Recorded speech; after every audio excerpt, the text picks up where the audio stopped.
In 1937, J.R.R. Tolkien created the ultimate wizard. Gandalf, introduced in The Hobbit, was a mysterious old man with a staff and hat who had a penchant for adventures. In modern internet days, Gandalf is a popular character to use for hypothetical battles, but often his abilities are misunderstood. So here I provide an overview of his powers in each form.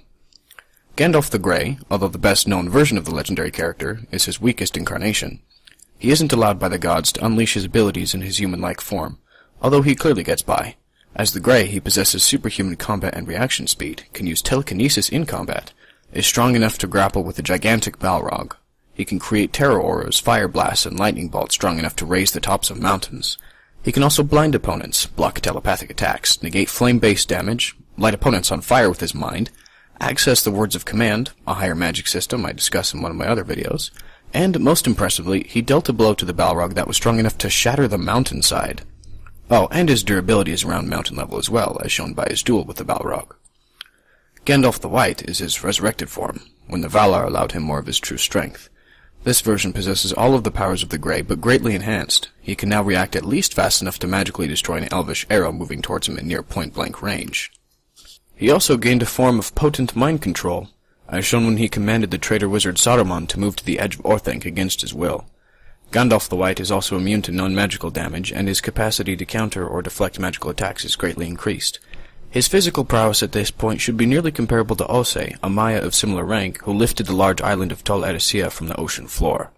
One of Gandalf the White's most versatile skills, and one of the most dangerous against foes like Dumbledore or Voldemort, is destroying magical artifacts or objects with a word. Of course, the word is likely symbolic, so he probably could just snap a sword, wand, or staff with a brief thought.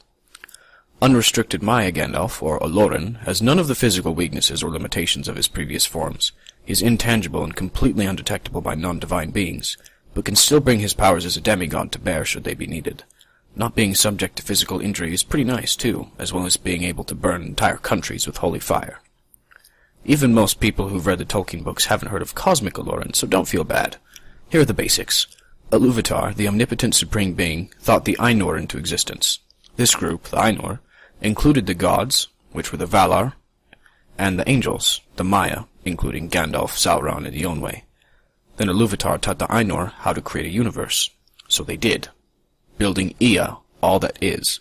The Valar did most of the work, but the Silmarillion makes it clear that all of the Ainur participated to varying degrees. As one of the strongest Maya, Olorin would have cranked out at least a few galaxies. An argument can be made for hire, however. Tolkien intended his Middle-earth stories to be an alternate history of our own reality, which according to brain cosmology and multiple studies of continuum expansion, consists of up to 10 to the 500th power universes. So, multi-universal Gandalf, anyone?